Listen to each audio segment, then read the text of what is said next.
Done. I believe we're live. So we are going to start. Hello and welcome, Just Alive family, to giving you something to talk about live TV, or Just Alive as I like to call it. Today's episode is a Karen's Entitled Society. My guest host is Brooke Mitchke-Downs, and I hope I said that properly. It's okay. Don't hate me if I didn't. And we'll be talking about a Karen's Entitled Society and how that we've created this entitled society in not only customer service, but also in consumerism as well. Our episode today is sponsored by, I'm going to let you say that. Mitchke-Downs Strategies. We make customer service easy. Mitchke-Downs Strategies. Very nice. So I'd like to let everybody know, please like, subscribe, follow the show on your favorite social media platforms, and make sure that you get notified when we go live or update new content on Just a Blog by signing up for our newsletter, link in the description. If you would like to be a guest host, guest blogger, sponsor, or have a topic you want to see featured on the show, please reach out to us at www.justalivetv.com. Again, link is in the descriptions. All right. So of course, as you noticed, whether you can see me or hear me, I read that. I just created like this whole intro and I'm super excited. So today, again, we're going to be talking about a Karen's Entitled Society. And for me, this one should be quite entertaining to get to the bottom of Karen's. We have such a social media obsession with Karen's right now. Now, I feel bad. Excuse me. I feel bad for women whose name is Karen right now, because honestly, like, come on. I've talked to a few Karens and I'm just like, they're super nice people. So I don't know where the connection came in to calling somebody a Karen, maybe just the ease of access. But so, yeah, we're talking about Karens today. I totally forgot to introduce myself because, you know, that's just what happens today. So I'm Melissa Krechler. I'm your host. I am also an identity coach and spiritual teacher. And today's guest host is Brooke. So Brooke, please introduce yourself. Hi, I am so excited to be here. I am Brooke Mitchke-Downs. I am the one-woman show that is Mitchke-Downs Strategies. Please excuse my tiny tornado if you happen to hear him. I thought I had him settled, but that's why we do this, right? Is so that we can be the mom and the entrepreneur. But I am a customer service expert. I have over 25 years in the business, and I can talk about Karen and how she got here and what we can do about it. Like all of those things, I'm here to super dig deep about all things Karen and kind of give a hot take that people are not gonna like, but that's okay, right? We're here to talk about things. That's what the show is. It's giving you something to talk about, and it's different perspectives. It's not just my version or your version. You know, people watching live or catching the replay, share your version. If you disagree, totally fine. We on the show promote disagreement because we as a society need to learn how to have those discussions without feeling like we are being attacked, invalidated, or anything along those lines when we don't agree. Agreeing does not mean that you're right. Disagreeing does not mean that you're wrong. It just means that you have a different opinion. Which is a different type of Karenism. Exactly. So let's start there. How about you let us know, because I can't tell that. I can't answer that.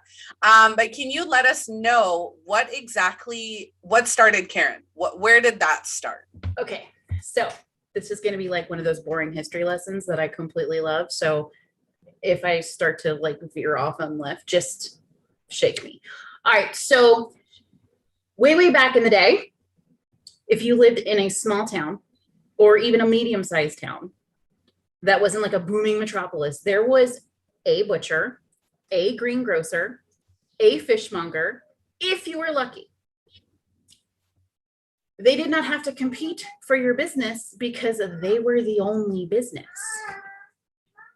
No, sir, go. Sorry, he's pushing his head through the dog door. That is absolutely fine. But after the end of, no, sir, you cannot come in there. Please go. They always want to talk at the worst moment. Today's episode is sponsored by the toddler tornado.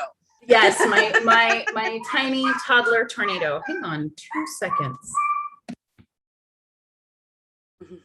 And don't worry about it. If he wants to come on the show, he can come on the show.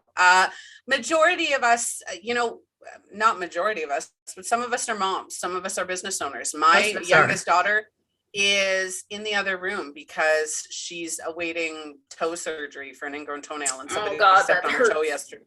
It was bleeding everywhere. So we have kids, we have animals, we have jobs, we have careers, we have partners, we have lives that are going on in the background. And, we're not in your regular everyday studio. So having these moments, see, this is a Karen moment, right? This is a Karen moment. So right after the Great Depression and everything started to pick up again, then banks were going bonkers giving loans. People were starting businesses. So now you have 2 grocery stores in the same town. And that's fine because the people that are closer to grocery store A go to grocery store A, and the people who are closer to grocery store B go to grocery store B. This is around the time that you start to have the Mad Men and women making more decisions about what products are going into the home, and they're talking about it. Well, then you have grocery store C open in town, and they are in the dead middle of town. Well, now you have to start thinking about how you're going to bring customers in. And that started with the premise of, we're all a family. We're all a community. You could get good customer service because you were going to see Joe the butcher at church the next Sunday. You were going to see his wife at the salon. Like, we are not talking faceless Amazon, order it all, never leave your house. You got special privilege because you knew them. Exactly. My Nana's butcher used to hold back good cuts of meat for her because she had been coming to his store since she was a teenager. So it was a community thing. Then people grew, places grew, more businesses popped up. Then you had an option of the deli counter or the butcher shop. And it just got to the point where you had to offer something different. And customer service sprung from this idea that customers should be treated like family. They should be put first. Like, we've all heard, the customer is always right. That is the dawn of the Karen. And y'all are going to get mad, but we are all Karen or Richard. I don't care what the media calls the male presenting version of Karen. In my world, he is a Richard.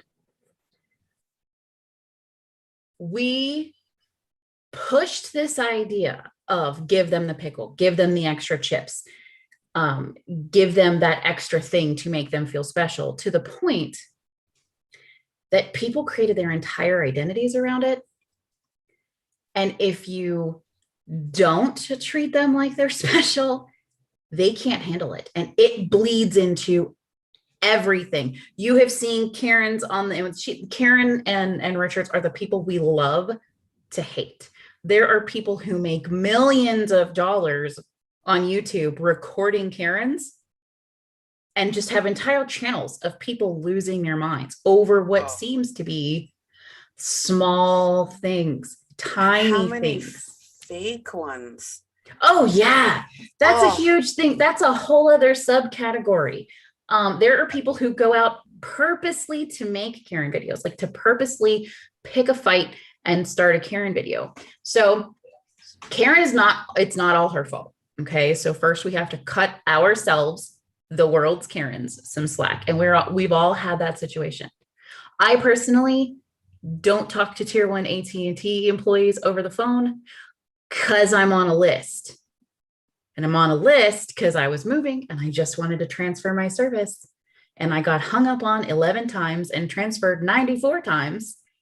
And that poor last person, it was just the last straw. You got Karen.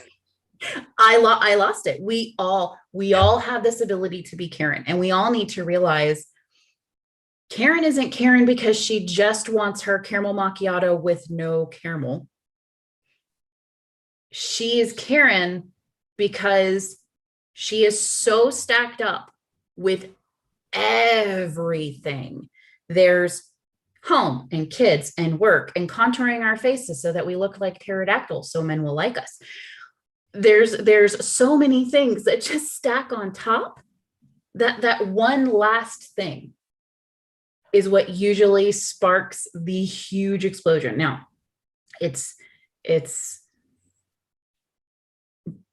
awful, okay? But we created it with this idea of customer service. So there is a fast food branch that literally made its debut and millions on the idea of having your burger your way every single time. It wasn't that you couldn't go to the other chains and do the exact same thing, but they made a big deal out of it. Well, because they were doing it, others started to do it. And now we have apps and you can't order a sandwich without picking your 33,000 ways to do it when all you want is what it looks like in the picture. Like you want all the things, but you have to say it.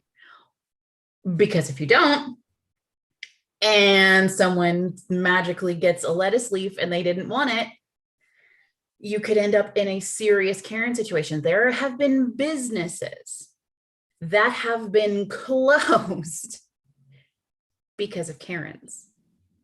Yeah. It only takes one. But customer service is it's a monster, okay? And I teach it. I teach people how to have real engaged actual customer service that is more than, of course, here's your pickle. Of course, what can I do for you at the cost of everything? There is a course you can buy from Disney called Be Our Guest. Oh, don't even get me started on Disney. I can't wait for that episode. But Be Our Guest teaches small businesses, big businesses, human beings how to have Disney World, Disneyland level service. But what Disney is not telling you is that type of customer service has a huge, huge cost. And it is the autonomy of your employees, their confidence, their self-worth, and sometimes even the core of their mental health. Yeah. There are people walking around at Disney right now wondering if the person that they asked if they could throw that water bottle away, who just screamed at them because, oh my God, it's a souvenir of some sort, is going to walk up and report them. Yeah. At Disney, it takes one person to report that you didn't ask them with a smile, and you get laid off for 2 weeks. No pay, nothing. I've seen the horror stories about Disney. But it's not just Disney. Everywhere is doing this now. Everywhere. Like there are teenagers right now that I know from my local high school who have been suspended from Chick-fil-A because they were not saying my pleasure. And the people they did not say my pleasure to were a couple of super creepy, leery old men who had been in the restaurant all evening.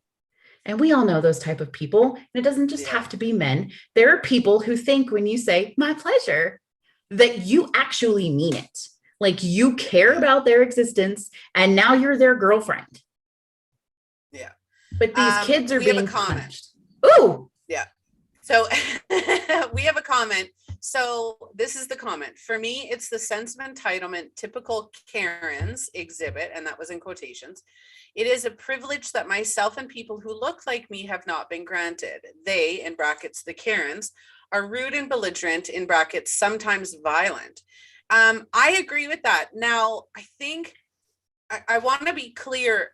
When I'm talking about Karens, I'm not talking necessarily about the racist, the stereotypical, I'm talking about the entitled Karens, right? Yes. Not the privileged Karens, but the entitled Karens, right? There is a big difference. Yeah. I'm talking about the overarching arc of Karen. Okay. I'm not talking about the typical soccer mom haircut stereotype that we see portrayed in media and all of the places. Every person of every race and every color has the ability to be a Karen. Now, can you be one in every single space ever? No, but I'm in Biloxi, Mississippi, and I'm here to tell you I have seen Karens in every shape, size, and color. And it doesn't seem to matter if you are at Walmart and you get asked, hey, did you ring this up at the self-service? There's going to be an explosion, and it doesn't matter. I mean, I've been asked, hey, did you ring that up, and had to prove it. I mean, everybody has.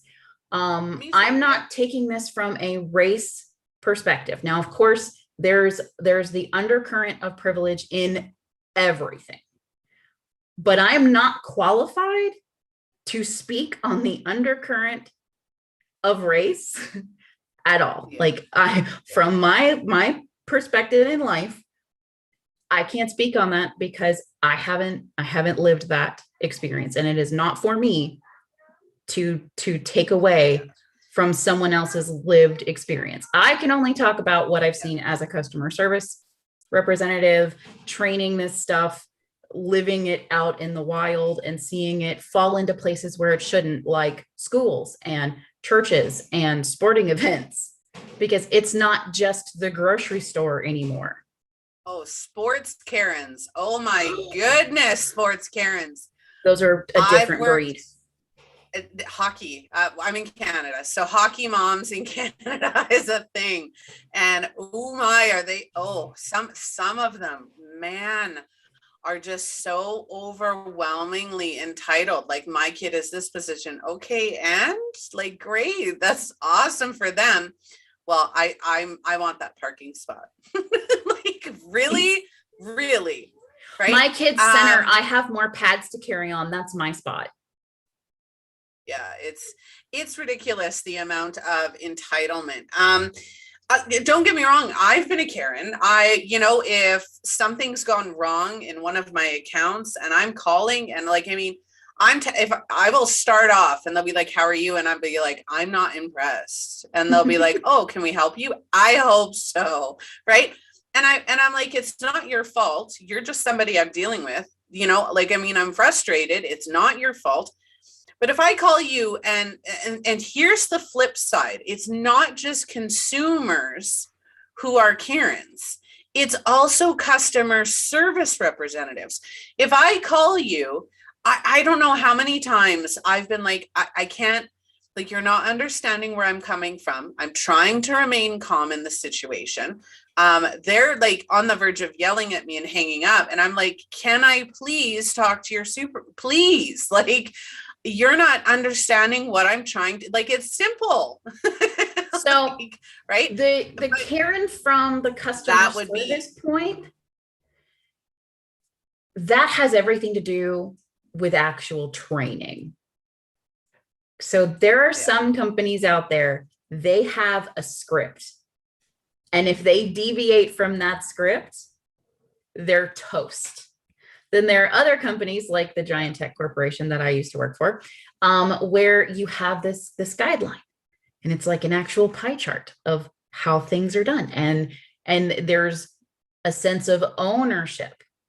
And that comes down to, does your corporation have an actual customer service policy, or are they winging it? And winging it is bad. So I actually have a tip for the next time you call in and they're talking in a circle and don't understand. Because that's what you do, right? Yes, that's what I do. I build customer service policies that function for small businesses.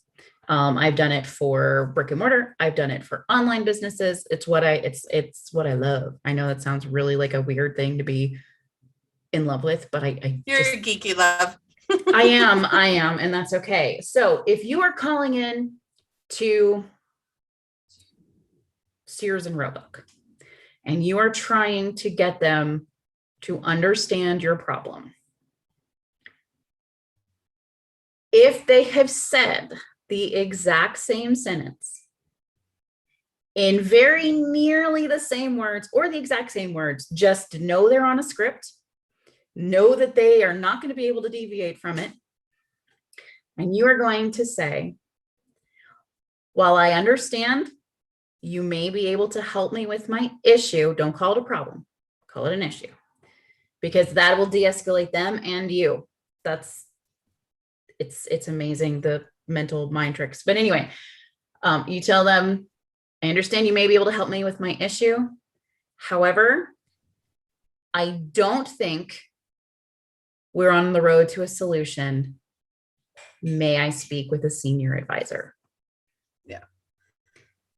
They should immediately stop and say, thank you, please hold, or something along those lines. If they keep going, they may not have a senior advisor they can get you to.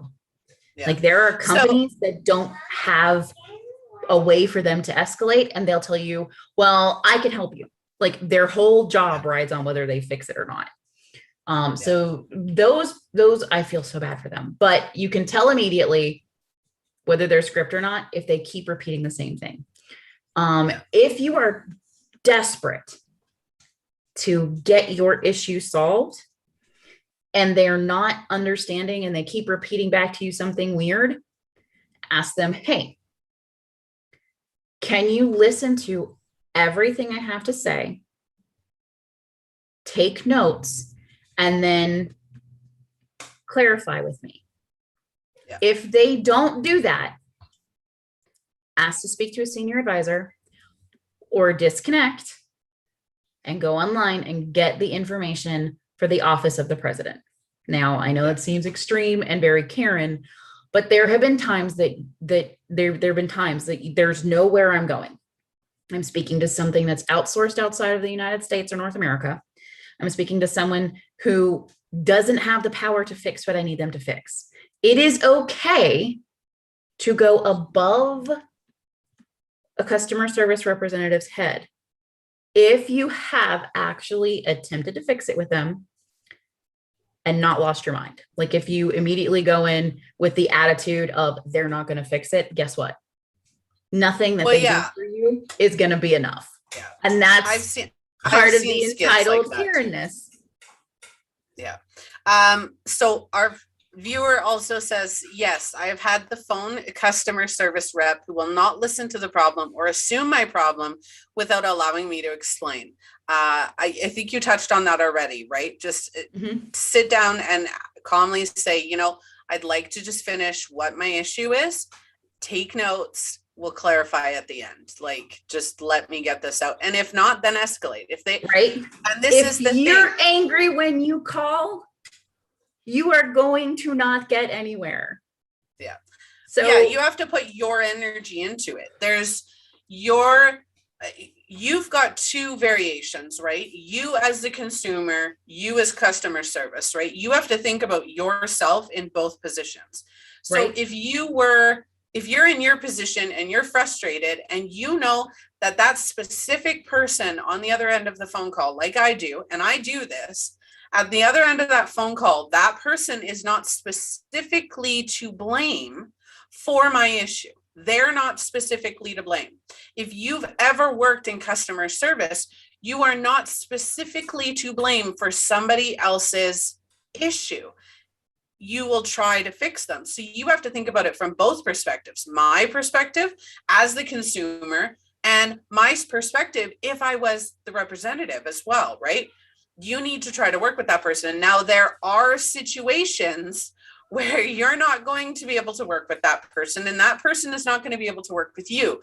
You can walk down the street, say hi to somebody and their energy is just not vibing and you're like, dude, walk away.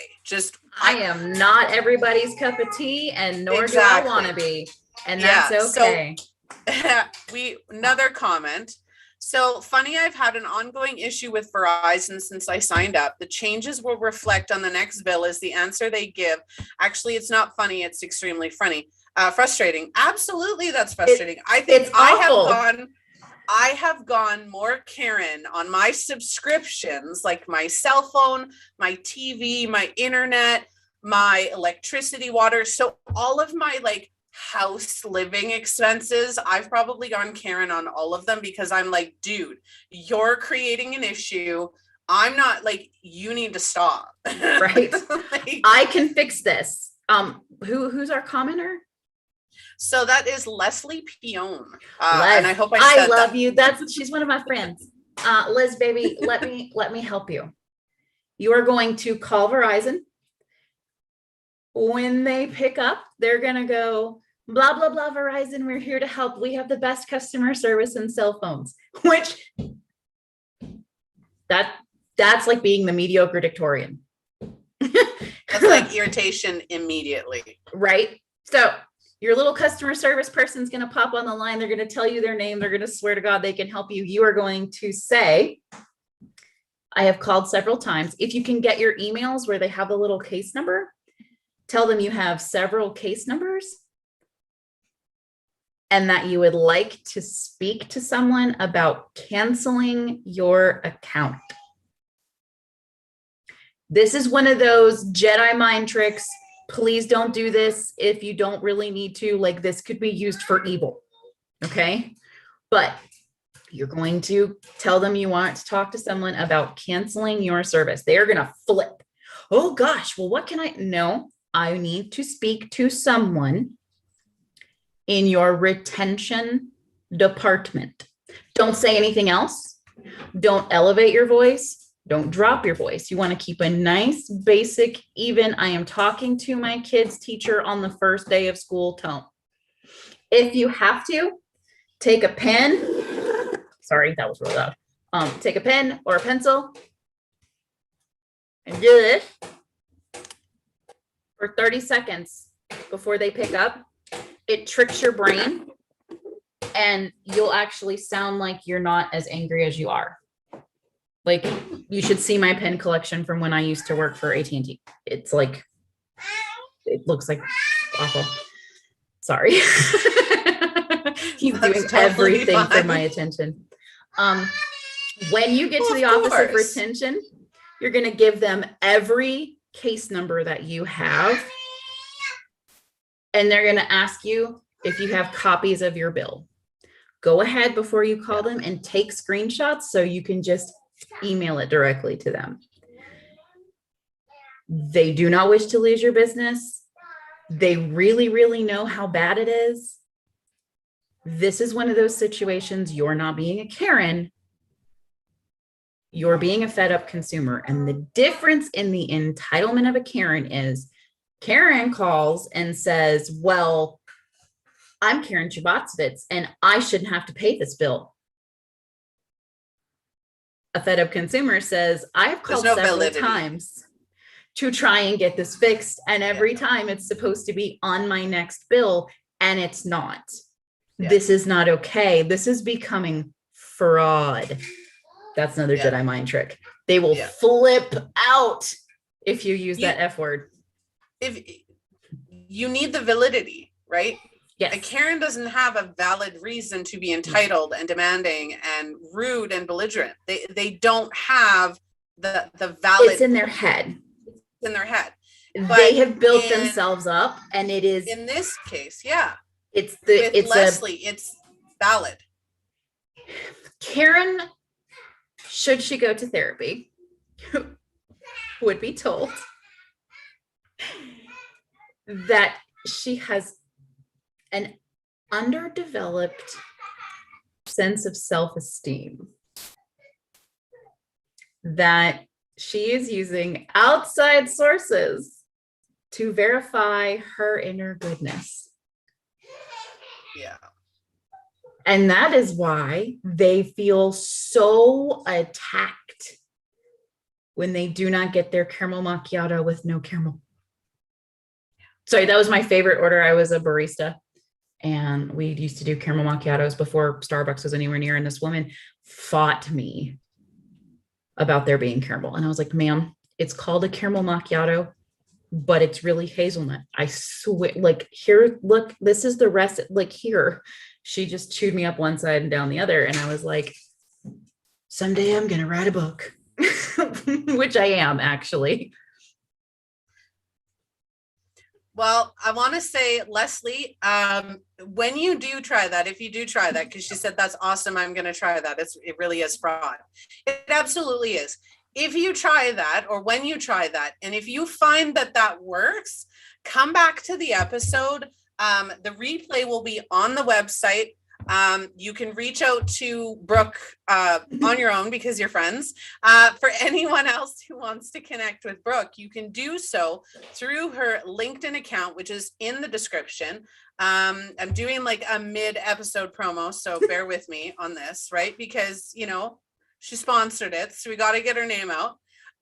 So please remember to like, follow, and subscribe to the show on your favorite social media platforms. Sign up for our newsletter. Our sponsor today is none other than Mitchke-Downs Strategies. Exactly, right? But I'm going to say Brooke because I like you. No, that's fine. Make sure you go and connect with her. Her link is in the description. She knows what she's talking about. This is what she does. She does customer service made easy. She helps companies put that into place. Customer service, proper customer service training, all of that into place so that your business is running smoothly and you're taking the Karens out of the equation, whether Yes. that be your own customer service reps or your consumers. Making it clear how to deal with those people. Now, you are right. Being a Karen is a mindset, right? And not only that, I walk into a store, right? And I'm a consumer. I walk into a store and I walk up to the counter and the lady there is sitting there like this. Hi, can I help you? Or just really rude. And I sit there and I think to myself, if you truly, like, I understand if you're having a bad day, everybody has bad days. Your bad day is not my fault, right? I am not responsible for you having a bad day. If I come in and I'm having a bad day, you are not responsible for me having a bad day. It is not my right to take that out on you. And vice versa. It isn't. People think that it's okay to treat anybody in a customer service position like crap because they're having a bad day or they're not getting what they want or they're feeling entitled and that's not coming in. That is not how to be a healthy, happy human being in humanity. That is not okay. You are responsible for your own actions and your own reactions and your own level of happiness and pleasure. That's on you, not on me. If I go to a restaurant and I get shoddy service, okay, I'm probably going to comment on it, but I'm going to ask myself, what does she look like? Or what does he look like? Does he look like he's having a bad day? Does maybe she look like she's got a headache or that she, she's tired? What Is are the the restaurant signs that I'm seeing slammed? from Are that there person? 30,000 back orders? Exactly. Right. So, right. Are they doing the best that they can with what they're working with? And am I helping that situation? Right. So the Karen explosion thing has a lot to do with feeling powerless in other places in their lives. And that's on both sides of the fence. Like, if I have been in customer service jobs where I had no authority to do a thing, and it was the most frustrating, soul-sucking experience because I'd have people who were upset. And my only answer ever was, let me get the manager. Because I had no power to do anything. If you don't empower your employees to make decisions about how to help a customer, you are ramping up to the next level of Karen. Like, if Karen were a volcano, and your front line person can't say, oh, I'm sorry that the eggs broke. That sucks. I hate it when that happens. Let me exchange these for you. Do you mind? Do you want me to get them, or do you want to grab them? Because I know a lot of customer service people are not allowed to leave the counter because it's like them. So if you don't empower them to do that, like, there has to be some overriding code or whatever. You have just moved Karen from grumbly little unhappy mountain to I'm spouting steam. We are at a point in our country where we are so starved for people to work in service level jobs because they don't have the support from the people who employ them. They have been abused and just humiliated and treated like garbage by the people they're supposed to be serving. Who wants to work like that? Like, nobody wants to work like, nobody. Look at how many of us are moving into being our own, being an entrepreneur, being a CEO, having side hustles, working a regular 9-to-5 job where you don't have to deal with the public because the public sucks right now. And I don't know how many times my husband works in the public sector, and he's probably watching this moment. I don't know how many times I feel bad because of some of the stories. Like, he comes home and he's like, I dealt with this person today. And I'm like, oh my goodness. Like, right? I don't even know. Right. I work in customer service, but I pick and choose who I work with. I won't work with anybody, even on the show. So I'm an identity coach, so I do coaching. I am a spiritual teacher, so I teach people to their spiritual awakenings. I do readings and mediumship and all of that. And now I'm doing a talk show. I will sit here and do my pre-screening interviews, and I'm sorry, but if we don't vibe or I'm not passionate about your topic, that doesn't invalidate it. It's totally a great topic. But if I can't get behind that topic and get that level of passion that you're showing, I'm not going to do that episode. I was actually surprised that you right me. for me. But it was because I think that it's a topic that I can definitely get behind, and I have gotten behind because Karen is a mental thing. It's a mental thing. It is a self-esteem thing. It is how we're taught, right? You just talking about customer service, right? Yeah, you being in customer service and not being able to do anything at a regular customer service level and having to escalate it to management. That's the first place people go now. Well, you can't help me because you've told me that you can't help me or proven it to me in the past. I'm just automatically going to go up another level so that I know I get my desired outcome. Now, because people completely assume that the clerk can't help them now because that's the way customer service has been taught for so long and so many years. Our mothers would go to the store manager. We watched our mother have a problem with the eggs. Sometimes the clerk could help them. Sometimes they had to get a customer service manager. Well, back in the old days, a customer service manager was also an assistant manager or a store manager or a department manager. That word, that awful, ugly M word. My husband's a manager, just right? Yeah. It is the best and worst word ever. That word should be Klingon for punching back. Yeah. Like I'm a manager, but I'm not your I was gonna say that word, but I probably shouldn't. The B word. I'm not your witch with the B. It's not gonna happen. Right? I mean, it's terrible. No. It's the only position worse in customer service than the customer facing manager is that frontline employee. Because they get stepped all over. They get trounced on. So before I started doing this, I have epilepsy. So I had some treatment and I got much better. And I started working in a pawn shop. And, it was one of those get my feet wet. I'll get back into my real job. I'll go back to my real job as soon as I feel like my groove's back and I feel good.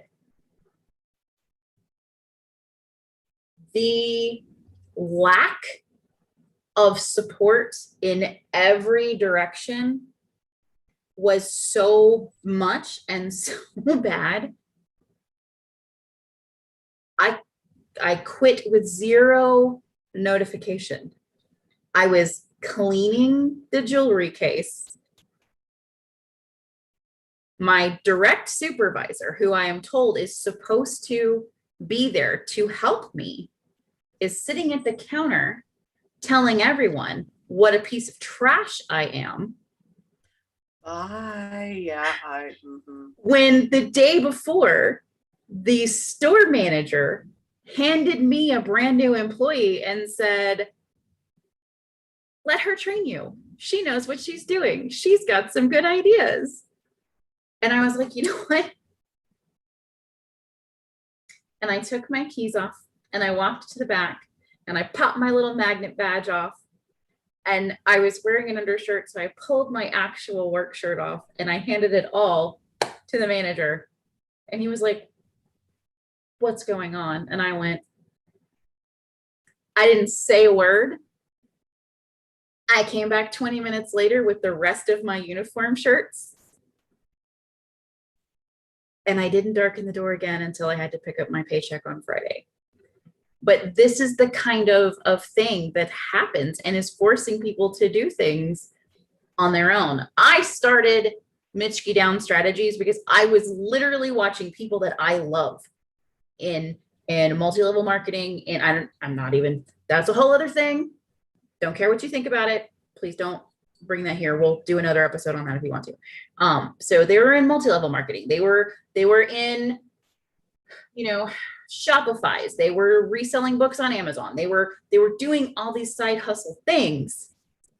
But I was watching them give away the farm over bad reviews. I was watching them hire VAs to help with all of this and then not being able to support the VA because they didn't know how. And I'm like, okay, I guess I'm going to do this. And I did. And I've never looked back. And it's been one of the best things I've ever done. But people don't think about the fact that customer service starts in the interview process. Mm-hmm. There are tricks and ways to figure out if that person on the other side of the screen or the desk or however you're conducting that interview is going to be someone who can handle the stress of being in customer service, but who's trainable, who can do the customer service the way you want them to. Yeah. And who's going to be there for the long haul. It's a lot of psychology and a lot of, I have already lived this, please learn from my mistake. Yeah. And you've been through my interview process. You've seen what it's like. I've switched it up a little bit since then. I thought you didn't like me. I was like, oh God, she hates me. I've since I started this process and the show launched in January, I've had to start recording my interviews because of one interview that ended up leading to somebody doing a 20-minute live complaining about how I did the interview, but without acknowledging that she started the interview, interrupting me and talking about how she didn't like how I was filming it, how I was structuring it, how I did the interview, how my bed wasn't made while I did the pre-screening interview. Like, it was just this whole thing. So I've now had That's so Karen. I've now had to, and I liked her. I liked her energy. From the little that I knew of what she showed me, right?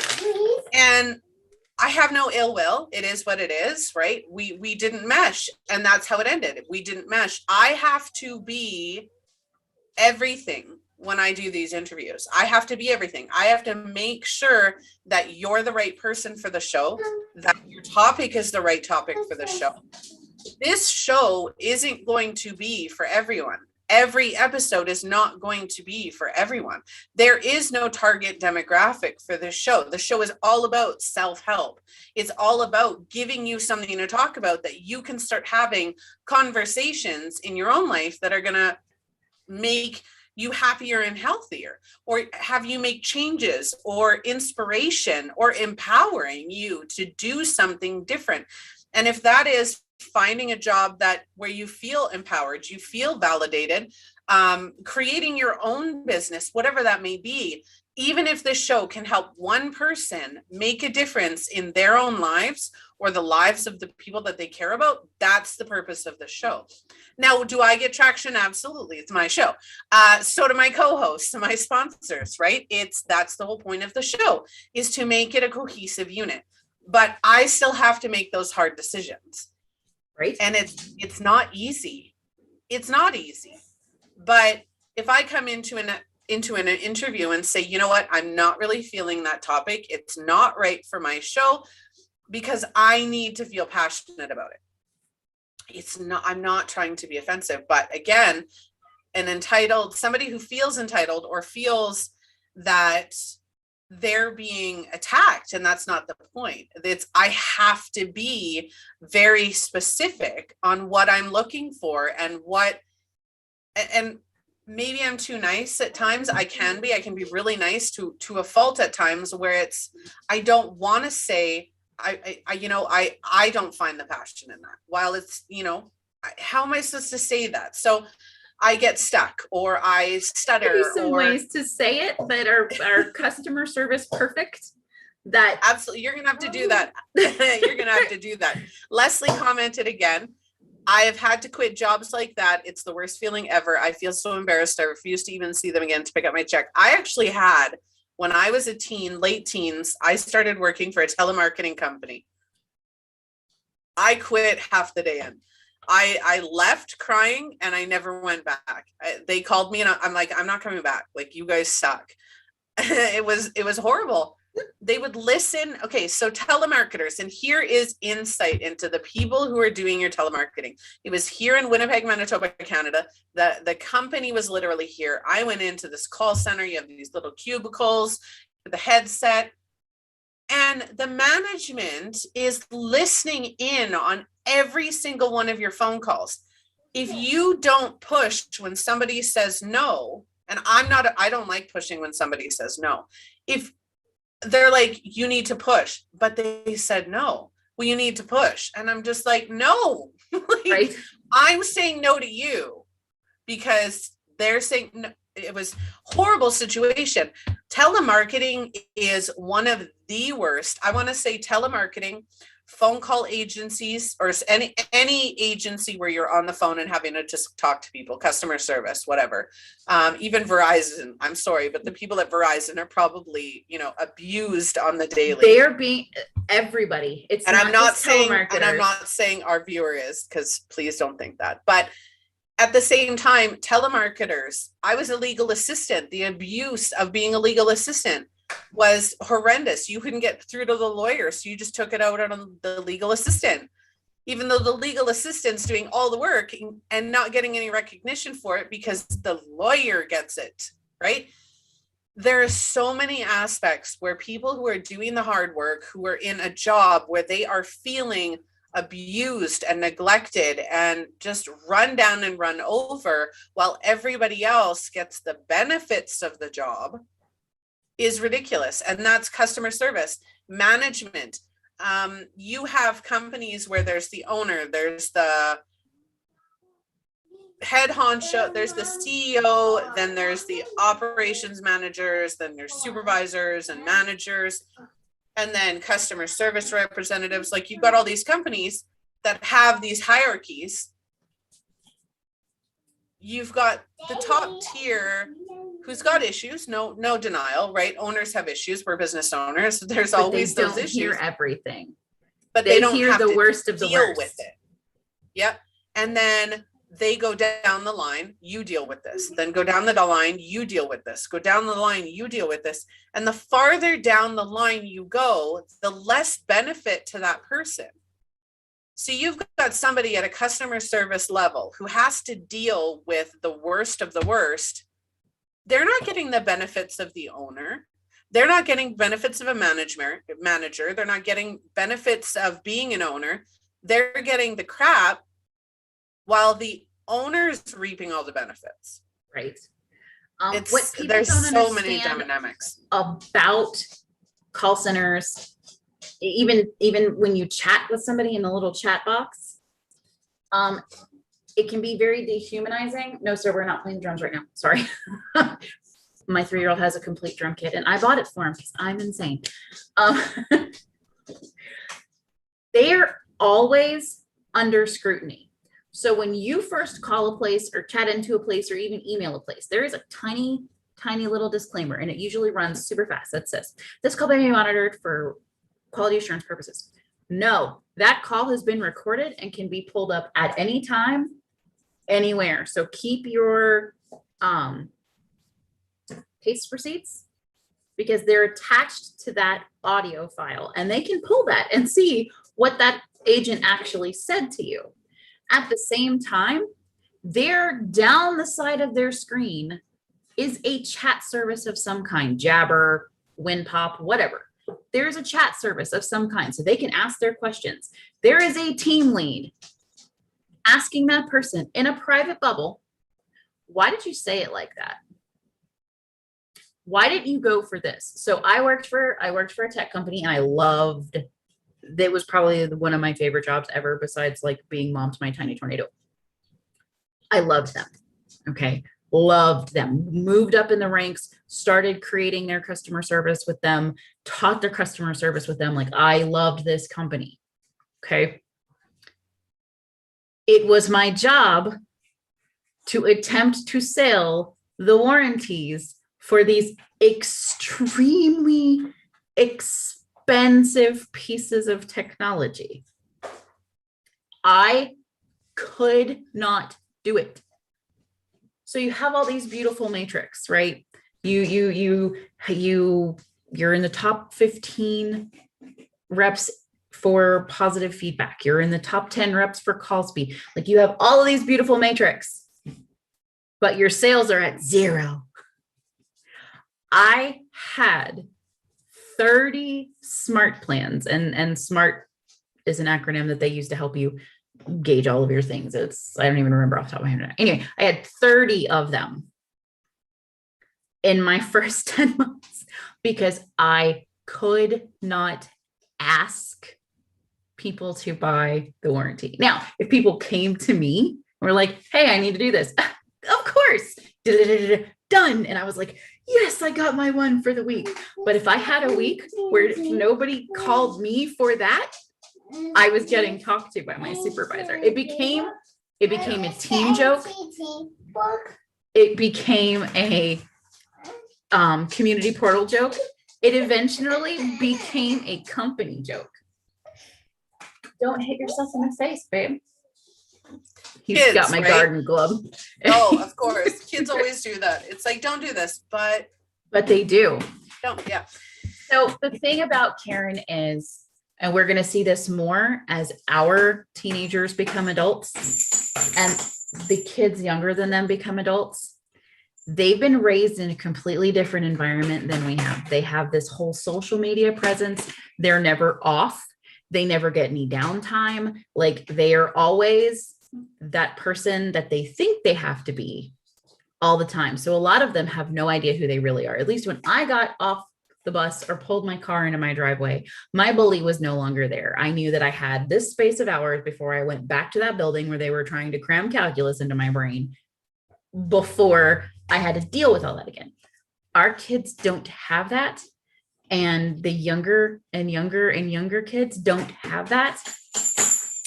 But they're also being taught by social media that their worth is linked to how special they are. Yeah. The likes, the follows, the views, the blue check marks, the influencer, like, all of these things make them who they are. And if you take that away, they don't know what to do. they take it out on the next person available to them. And it's gonna be that poor little guy who can't afford to buy a phone because he's working at Wendy's.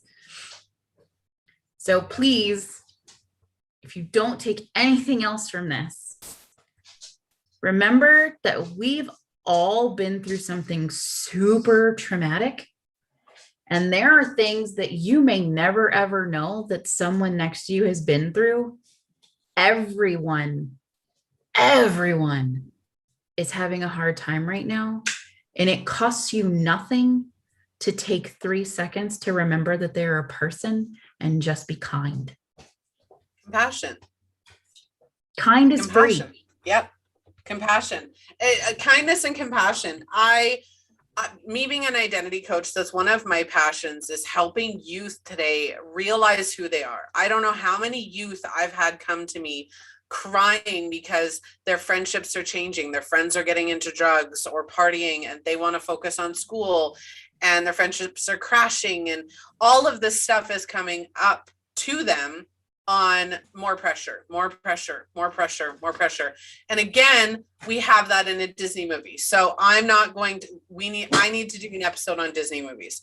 So anyway, for a recap, Karen is entitled because Karen doesn't feel good enough about themselves. Now, we're not talking about Karens who are privileged because they are a different race or a different gender or whatever. We're talking about entitlement. I'm entitled to this because I'm entitled to this, whatever. Everybody feels entitled to something. Okay? It's the reaction and the overstimulated, over emotional freakouts. Yes. Because they feel entitled. Yes. So the caramel macchiato. Yes. or the absolutely beautiful drag queen who tells you you're not allowed to wear false lashes because you're cis female. I'm like, what? Like, gatekeeping things is a form of Karenship. If you think that you can't be vegan because your cat eats meat, that's a Karenship. Like, literally, Karen is, I know, Jasper, sorry, my neighbor's cat's in the driveway, so my dog's going to freak out now. Like, this is going to be your worst episode ever because it's so noisy. It's totally not. No. But Karen leaks into everything, and we all do it. There's always something. Okay. There's always something that we're caring about. Like, I get really frustrated and get Karen-y if my kid decides that my chocolate stash is theirs. Yeah. Like, that's like the one thing I'm a mom, I'm entitled to. That Kit Kat hiding behind the toilet is mine. Yeah. I hid it there for a reason. But we all do it. Yeah. So if we all take 10 seconds to check ourselves, then the next time we're in the checkout, we may not decapitate the poor person who's just doing the beeps. Yeah. Well, I guess we should. So my quick recap is, it is not your responsibility nor anybody else's responsibility to make sure that you are happy. You are responsible for your own happiness, your own actions, your own beliefs. If you feel that somebody else has created a reaction in you, that reaction is directly linked to your belief. If I am angry or upset about something that somebody else does, that is because I'm choosing to be that way. Now, there is a difference between my beliefs and moral. Moral is different. Racism is wrong. If I react because you're being racist, you got it coming. If I react because you're being sexist or homophobic, then you got it coming. Because I morally believe that those are wrong. But again, it's subject to belief. There's people who believe that's not wrong. There's people who believe that, either way. But everybody is entitled to control themselves, control their reactions, control their beliefs, and control how they treat other people.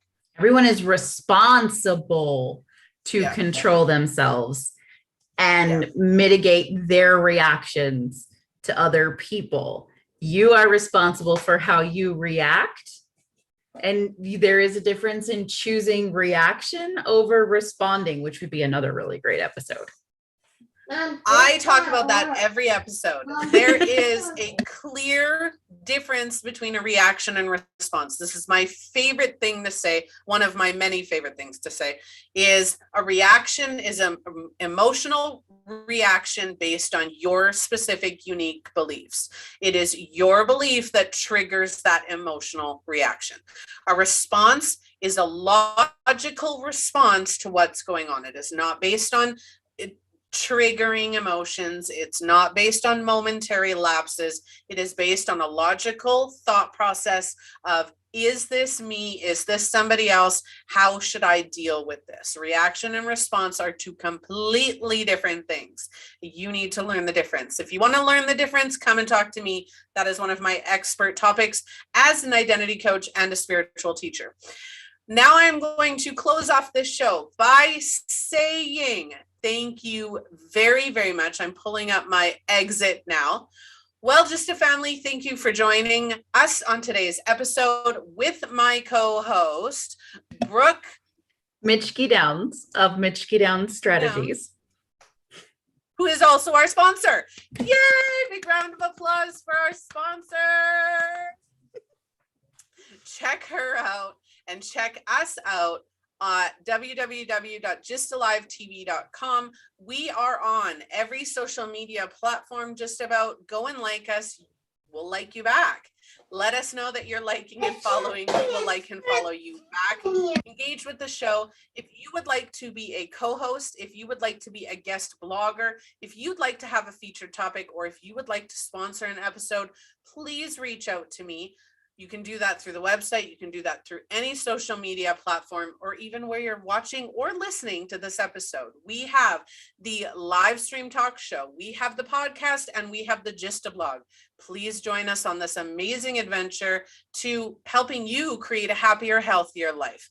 That is what the show is all about. Thank you so very much, Brooke, for joining me today. I really appreciated it. Karen is a huge topic, and I want to show some loves to some misunderstood Karens and show some love to the people who have to deal with just rude, belligerent Karens, because we all have to deal with them at one point or another, and it's not fair. It's never fair. It's never fair. All right. Well, thank you again for joining me today. Lovely episode. And anything you'd like to say before we leave? Stay kind, stay positive, and don't let Karen ruin your day. Mm-hmm. Don't be a Karen and ruin other people's day. Right? Yeah, exactly. All right. Lots of love, just to family. Again, connect with us on all of our social media platforms. Connect with me if you'd like to be a part of the show. And I will see you, or you'll hear me, on the next episode. Lots of love. Have a wonderful